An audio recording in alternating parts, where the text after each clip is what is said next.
harus diwujudkan apa yang menjadi janji-janji politiknya. Kita memiliki kewajiban tahun ini untuk melunasi pokok dan membayar bunganya. Tidak hanya ada makanan sampai ke siswa dan ibu hamil ya, dikonsumsi. Terus indikator keberhasilannya apa?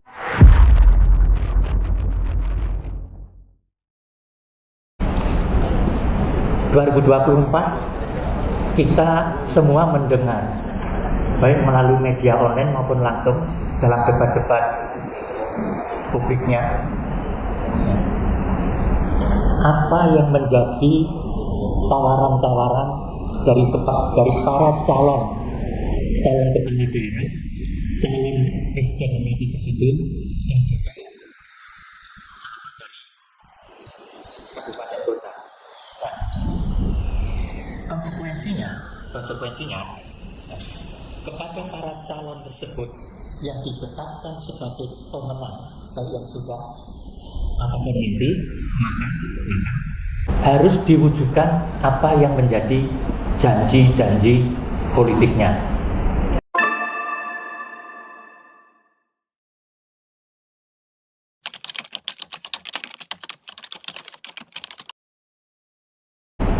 Di tahun-tahun mendatang, tadi kita bukan ngobrol ya, saya harus menyampaikan ngobrolnya nanti setelah ini. Kita menyampaikan gambaran bagaimana membangun kebersamaan di dalam perencanaan pembangunan dan membiayainya. Ke depan kita punya tantangan. Jumlah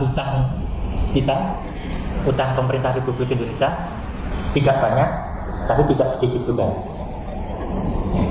Kita memiliki kewajiban tahun ini untuk melunasi pokok dan membayar bunganya. Artinya kemampuan untuk membangun kita juga tentunya ada hal yang perlu kita perhatikan dengan memenuhi kewajiban-kewajiban kita tadi. Sehingga kapasitas fiskal kita untuk membangun pusat daerah baik secara nasional, provinsi, kabupaten, kota, maka pasti terdampak dengan kondisi ini. Mungkin yang kemarin belum membayar utang, dana transfernya gede sekali ya. Tapi kalau kita juga punya kewajiban lain, kecuali kalau ditutup utang lagi, kita bisa transfernya terbesar. Artinya kapasitas fiskal kita berkurang. Nah, kalau kita melihat kapasitas fiskal atau bahasa awalnya kita sebut dengan kemampuan keuangan negara maupun daerah nantinya, maka kita melihat pada dua hal. Kita dituntut dua hal. Satu, kalau kita lihat timbangan atau neraca pemerintah daerah kita, ya, ada sisi belanja, ada sisi pengeluaran, ada sisi penerimaan. Sisi penerimaan itu ada dua, pendapatan dan penerimaan pembiayaan oleh hutang misalnya. Di sisi belanja juga begitu, untuk membiayai pembangunan, pengeluaran pembangunan, dan untuk memberikan hutang kalau kita punya uang banyak, memberikan pinjaman piutang. Nah, untuk itu kita harus bisa mengelola perencanaan dan keuangan kita secara bijak mulai tahun ini dan ke depannya, supaya Indonesia Emas 2045 tercapai, atau minimal 2029 apa yang menjadi tujuan pemerintah daerah kita lah, itu tercapai. Kemarin Bu Bapeda itu menyampaikan ke BPKP, target pertumbuhan ekonomi kita itu hanya sedikit di bawah rencana pertumbuhan ekonomi nasional di tahun 2027. Sekarang 25, sudah hampir bulan Februari, sebentar lagi.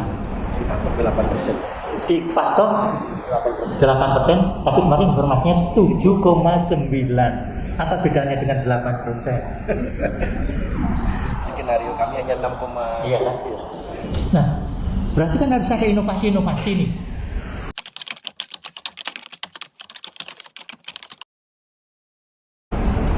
Kita lihat dari sisi penerimaan pendapatan. Hasil pengawasan BPKP ya, dari pemerintahan provinsi, pemerintahan kabupaten, kota, dan desa, masih banyak yang harus kita kerjakan, belum optimal. Selain ada gangguan-gangguan secara ekonomi yang namanya shadow ekonomi, aktivitas ekonomi yang tidak tercatat secara statistikal dalam laporan resmi pengelolaan keuangan kita.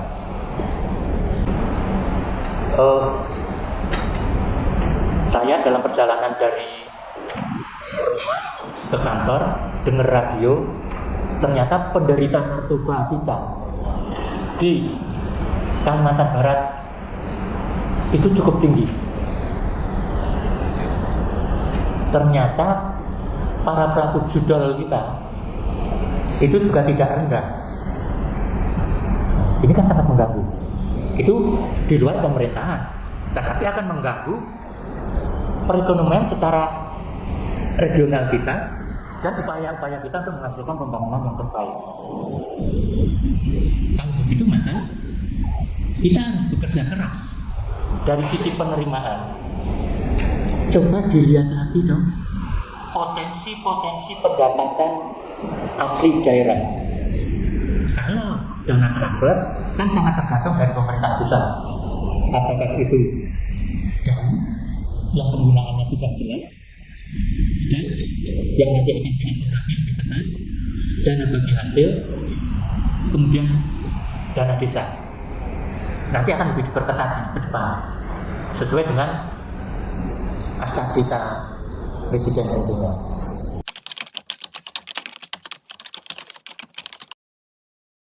Jadi kita harus khususnya untuk dinas penghasil ini, dinas penghasil di pemerintah Kalimantan Barat, baik pajak maupun retribusi, gunakan teknologi yang baik untuk meningkatkan tata kelola kita. Mungkin sudah nggak saatnya kita nulis pakai PowerPoint lagi, apalagi hanya nulis Excel, nulis komputer pakai Excel. Kita sudah mulai digitalisasi, wajib itu. Karena kadang wajib pajak, wajib retribusi kita itu malas bayar. Itu bukan karena nggak mampu, karena prosedurnya itu nggak mudah. Harus ini, harus itu. Akses kepada cara membayar, mau bayar aja harus kita permudah. Maka teknologi informasi menjadi hal yang penting, digitalisasi. Tidak hanya slogan, kita harus digitalisasi. Digitalisasi apanya yang mau digitalisasi, apa dampaknya? Jelas, sektor pendapatan menggunakan. Yang kedua, gali potensi-potensi lebih dalam lagi. Lebarkan, ekstensifikasi, dalamkan intensifikasi. Terhadap wajib pajak yang ada pun, wajib retribusi pun, kita belum optimal. Kita belum memiliki angka potensi pendapatan asli daerah. Potensi ya. Kalau target ada. Target itu sebagaimana yang tertuang di dalam dokumen perencanaan kita, di dalam dokumen anggaran kita. Tapi apakah target itu benar-benar dihitung, dianalisis dari potensi yang ada? Ini yang menjadi masalah. Makanya kalau Pak Presiden bilang bocor, itu artinya bukan berarti ada uang yang bocor. Bisa jadi ada uang bocor. Kalau uang bocor di sisi belanja, ya. Tapi di sisi pendapatan, bocor itu karena harusnya yang bisa dioptimalkan belum secara optimal kita lakukan. Maka perencanaan untuk teman-teman yang mengelola perangkat daerah pada sektor pendapatan, perhatikan ini ya, upaya optimalisasi pendapatan asli daerah.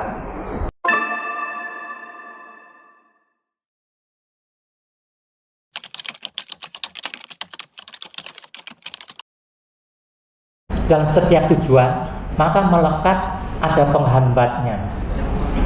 Ada penghambat yang kita sudah tahu, ada penghambat yang mungkin kita belum menyadari. Penghambat pencapaian tujuan pembangunan itulah yang namanya risiko. Kadangkala risiko dimaknai sesuatu yang berbeda dalam konteks pemerintahan ini, dalam konteks manajemen pemerintahan. Kalau kita ketemu orang fashionable, wah risikonya orang cakep itu dikejar-kejar cewek, itu bukan risiko. Dampaknya kalau cakep dikejar-kejar cewek. Risikonya orang kaya itu kan gitu. Nah, risikonya orang miskin itu kita direndahkan, bukan itu dampaknya. Risiko adalah sesuatu ya yang bila itu terjadi bisa kita predictable, bisa uncontrollable, bisa controllable. Kalau itu terjadi maka tujuan kita nggak akan tercapai. Setiap kondisi yang bisa menyebabkan tidak tercapainya tujuan pembangunan yang kita tuangkan dalam dokumen perencanaan pembangunan kita, maka itu bisa tidak terwujud. Yang kedua, kalaupun terwujud, itu bisa jadi tidak efektif, tidak efisien, nanti wujudnya bisa hilang. Di dalam mewujudkannya terjadi pelanggaran-pelanggaran hukum.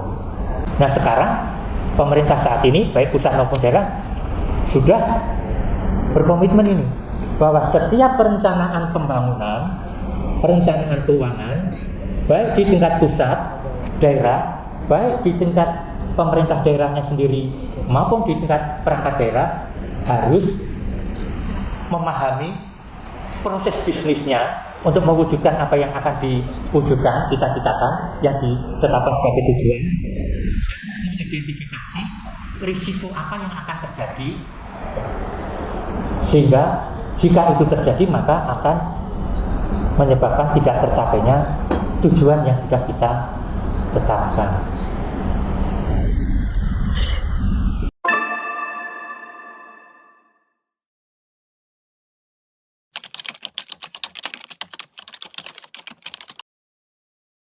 Saat ini pemerintah pusat sudah mulai melaksanakan minggu lalu atau 2 minggu lalu Pak Prabowo sudah melaunching makan bergizi gratis.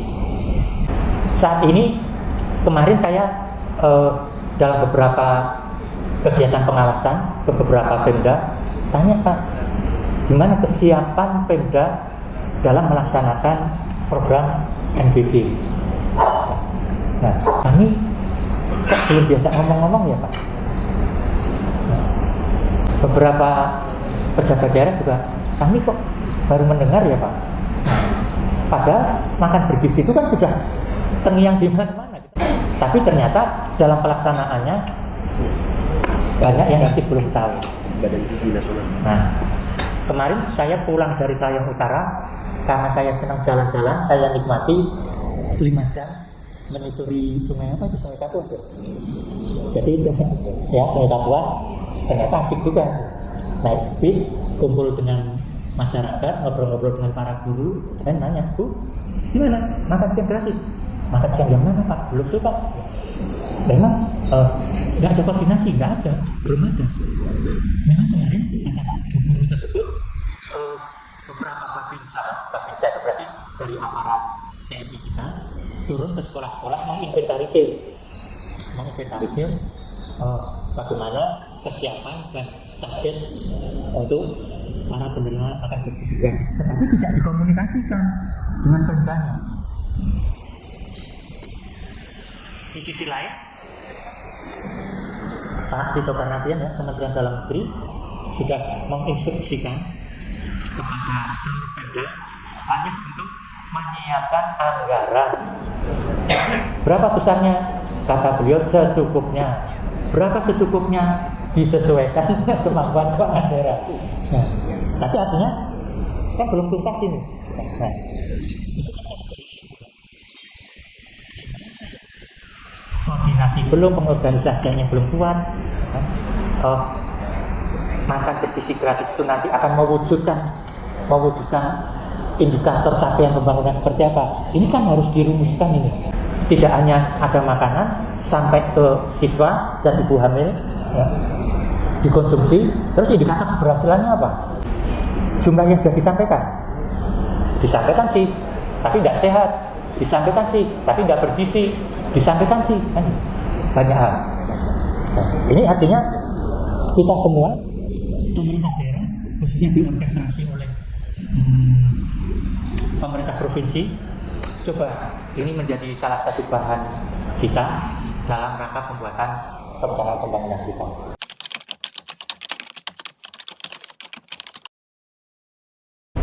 Nah, semua tadi bisa tidak terwujud jika kita tidak mencoba mengidentifikasi risiko. Tanpa saya memberikan contoh nanti masing-masing di OPD seperti apa, tetapi kalau kita mendapatkan gambaran makan bergizi gratis, sasaran kinerjanya itu apa, kan belum tergambarkan itu. Apakah jumlah siswa yang sehat, atau jumlah siswa yang cerdas, atau jumlah ibu hamil yang bisa melahirkan bayi sehat, itu kan perlu dirumuskan. Maka perumusan indikator dan berapa target, berapa yang ingin dicapai itu sangat penting. Sehingga kalau kita sudah bisa merumuskan, oh ya, Kalimantan Barat nanti itu yang selama ini misalnya ibu melahirkan itu tingkat keberhasilannya pada level tertentu, maka semua bayi harus sehat misalnya, harus bisa melahirkan dengan baik. Nah, ini belum kita tuangkan itu seperti apa indikatornya. Inilah yang disebut dengan penetapan tujuan yang berkualitas. Baru menetapkan tujuannya, bagaimana cara mencapainya, itu bermasalah lagi. Maka cara mencapainya, program apa yang harus dilakukan, kegiatan apa, subkegiatan apa, bentuk sumber daya yang ingin dikelola apa, berapa anggarannya, itu juga harus diperjelas. Kalau kita tidak merencanakan, tidak memikirkan sebagai ilustrasi, supaya makan bergizi gratis berhasil, maka kita harus bla bla bla bla. Itulah risiko kita. Berapa anggaran yang disediakan? Anggaran itu untuk apa? Apakah untuk mengantar makanannya? Karena anggarannya sudah disediakan 71 triliun dari pusat. Apakah untuk mensupervisi, untuk memastikan barang tersebut sampai ke sasaran atau tidak, dan lain-lain. Banyak risikonya MBG kita. Keterlibatan Pemda, apakah provinsi saja cukup? Enggak cukup. Bagaimana kalau kita mau menyampaikan makan bergizi gratis di Kapuas Hulu? Bagaimana kalau di Kayem Utara? Bagaimana kalau di ujungnya Melawi? Kita harus melibatkan pemerintah kabupaten setempat. Ini risiko-risiko yang harus kita perhatikan. Makanya manajemen risiko itu harus kita implementasikan. Setiap pejabat yang memiliki kewajiban atau tugas melakukan perencanaan, membutuhkan anggaran, maka dia harus menghasilkan sesuatu, mewujudkan tujuan tersebut, maka disitulah melekat risiko kita.